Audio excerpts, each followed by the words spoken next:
కేంద్ర బడ్జెట్లో వ్యవసాయానికి 35,984 కోట్లు కేటాయించారు. కరువు హెచ్చరికల దృష్ట్యా కేంద్ర బడ్జెట్లో వ్యవసాయ రంగానికి పెద్దపీట వేశామని జైట్లీ స్పష్టం చేశారు. వచ్చే 5 ఏళ్లలో రైతుల ఆదాయాన్ని రెట్టింపు చేయాలనే లక్ష్యంతో ప్రభుత్వం పలు చర్యలను చేపట్టిందని తెలిపారు. వచ్చే 5 ఏళ్లలో సాగునీటి కోసం 86,500 కోట్లు ఖర్చు చేస్తామన్నారు. గ్రామీణ పురపాలకాభివృద్ధికి దాదాపు 2.87 లక్షల కోట్లు కేటాయించారు. గత 5 ఏళ్లతో పోల్చుకుంటే దాదాపు 228% అధికం. గ్రామాల్లో పట్టణీకరణను ప్రోత్సహించేందుకు దీనిని వినియోగించనున్నారు. ఇంతకీ 36,000 కోట్ల బడ్జెట్ వ్యవసాయ రంగానికి వెన్నుదన్నుగా నిలుస్తుందా? కష్టకాలంలో ఉన్న రైతన్నకు భరోసా ఇస్తుందా? అటు గ్రామీణాభివృద్ధికి బడ్జెట్ ఆసరానిస్తుందా? గ్రామీణ జీవనంలో వెలుగులు నింపుతుందా? కేంద్ర ప్రభుత్వం ఈ బడ్జెట్లో ఎంచుకున్న లక్ష్యాలు తప్పనిసరిగా మనం వెల్కమ్ చేయాల్సిన లక్ష్యాలు. వ్యవసాయము, గ్రామీణాభివృద్ధి, విద్య, ఆరోగ్యము, వీటిపైన కేంద్రీకరిస్తాం.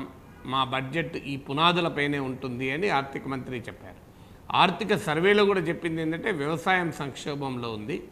ఈ వ్యవసాయాన్ని బాగు చేయకుండా, వ్యవసాయ వృద్ధి రేటును మెరుగుపరచకుండా మనం 8 నుంచి 10% వృద్ధి రేటు సాధించలేమని కూడా ఆర్థిక సర్వేలో చెప్పారు. బడ్జెట్లో కూడా ఇది మళ్ళీ ఎంఫసైజ్ చేశారు. అందువల్ల ఆర్థిక మంత్రి బడ్జెట్ స్పీచ్లో చెప్పినటువంటి ఈ లక్ష్యం మాత్రం చాలా గొప్పది. ఎందుకంటే భారతదేశంలో ఈనాటికి కూడా 52% మంది శ్రమజీవులు, అంటే పనిచేస్తున్న వాళ్ళలో 52% మంది వ్యవసాయ రంగంలోనే పనిచేస్తున్నారు. కానీ భారతదేశ జాతీయ ఆదాయంలో వ్యవసాయం వాటా కేవలం 14% పడిపోయింది. మనకి ఎక్కడా ప్రపంచంలో ఉండదు. అమెరికాలో మొత్తం జనాభాలో 2% వ్యవసాయం పైన ఆధారపడి ఉన్నారు. కానీ భారతదేశంలో మొత్తం జనాభాలో 52% వ్యవసాయం పైన ప్రత్యక్షంగా ఉపాధికై, జీవనోపాధికై ఆధారపడి ఉన్నారు. అందువల్ల వ్యవసాయాన్ని బాగు చేయకుండా భారతదేశ ఆర్థిక వృద్ధి రేటు పెరగడం అసాధ్యం. ఎందుకంటే సర్దార్ పటేల్ గారు ఒక సందర్భంలో అంటారు, there is only one culture in India, that is agriculture అని. నెహ్రూ గారు అంటారు, anything else can wait but not agriculture అంటారు. దురదృష్టం ఏంటంటే అగ్రికల్చరే వెయిట్ చేస్తూ వచ్చింది. ఇప్పుడు లాస్ట్ 3-5 ఇయర్స్ ప్లాన్స్ మనం తీసుకుంటే 9th, 10th, 11th ఈ 3 పంచవర్ష ప్రణాళికలు తీసుకున్నా కూడా మన టార్గెటే 4% వృద్ధి రేటు. కానీ సాధించింది ఏనాడు కూడా 2-3% మధ్యలోనే ఉంది. ఇప్పుడు ఈ ఇయర్లో కూడా 2% మాత్రమే అగ్రికల్చర్లో గ్రోత్ రేట్ ఉంటుంది. అందువల్ల అగ్రికల్చర్కు ఒక బిగ్ బూస్ట్ ఇవ్వాలి, అగ్రికల్చర్కు ప్రాధాన్యత ఇవ్వాలి అని ఆర్థిక మంత్రి చెప్పడం మనం ఆహ్వానించాలి. కానీ చెప్పిన దాన్ని కేటాయింపుల్లో ఉందా అనేది ప్రశ్న. ఇవాళ మనం బడ్జెట్లో చూసుకుంటే 36,000 కోట్లు కేంద్రం వ్యవసాయం పైన ఖర్చు పెడుతుంది అని చెప్పారు. ఇది బడ్జెట్ ప్రతిపాదన. కానీ మన దేశ చరిత్రలో అనుభవం ఏంటంటే బడ్జెట్లో ప్రతిపాదించింది యాక్చువల్ ఎక్స్పెండిచర్లు ఉండదు, తగ్గిపోతుంది. అంటే బడ్జెట్లో ప్రతిపాదించిన 36,000 కోట్లు మొత్తం 36,000 కోట్లుగా ఉండదు. ఒకవేళ ఉన్నా కూడా ఇందులో 50%, 70% ప్రణాళికేతర ఖర్చు ఉంటుంది. ఇప్పుడు మీరు మొత్తం దేశ ఖర్చు 20 లక్షల కోట్లు, అందులో కేవలం 5 లక్షల కోట్లే ప్లాన్ ఎక్స్పెండిచర్. అంటే కొత్తగా అదనంగా అభివృద్ధికి కారణమయ్యే ఎక్స్పెండిచర్ కేవలం 5 లక్షల కోట్లే. అంటే ఈ 36,000 కోట్లలో 20,000 కోట్లు, 15,000 కోట్లు మాత్రమే అగ్రికల్చర్ పైన ఖర్చు పెడతారు. అంటే అర్థం ఏంటో ఇది అరౌండ్ 1% తగ్గిపోతుంది. కేటాయించిందే <2%. ఆచరణలో ఖర్చు పెట్టేది ప్రణాళిక వ్యయం అయితే అది 1% లోపే ఉంటుంది.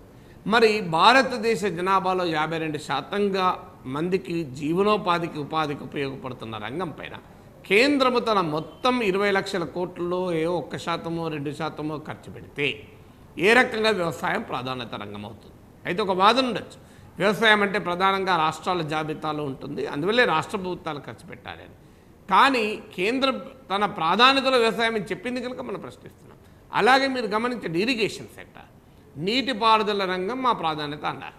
కానీ ఎంత కేటాయించారు? 17,000 కోట్లు కేటాయించారు.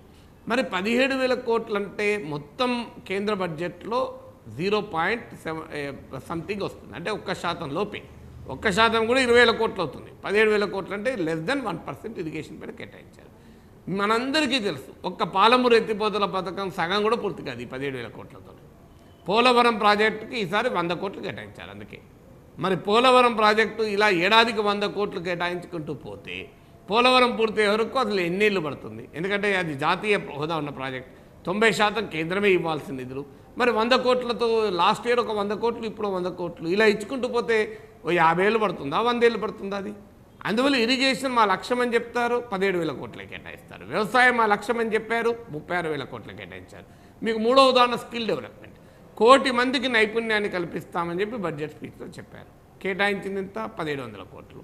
మరి 1,700 కోట్లతో 1,00,00,000 మందికి నైపుణ్యం కల్పించాలంటే 1,700 రూపాయలు మనిషికి ఉంటుంది. 1,700 రూపాయలతో టీవీ కెమెరా ఎట్లా పట్టాలో కూడా ట్రైనింగ్ ఇవ్వలేం, ఓ టైలర్ పనికో ట్రైనింగ్ ఇవ్వలేం, ఓ ప్లంబర్ కూడా ట్రైనింగ్ ఇవ్వలేం. మరి ఏ రకంగా సాధ్యం? అందువల్ల ఆశయాలు చాలా గొప్పవి, అరుణ్ జైట్లీ గారు చెప్పిన లక్ష్యాలు చాలా గొప్పవి. కానీ ఆ లక్ష్యాలు ఆచరణలో అమల్లో ఉండాలంటే కేటాయింపులు ఉండాలి. కేటాయింపులు ఫలితాలుగా మారాలి. మళ్ళీ అవుట్లేస్ ఉంటే సరిపోదు, అవుట్కమ్స్గా ఉండాలి. అందువల్ల లక్ష్యాలకు కేటాయింపులకు పొంతన లేని పరిస్థితి ఈ బడ్జెట్లో మనకు కనిపిస్తుంది.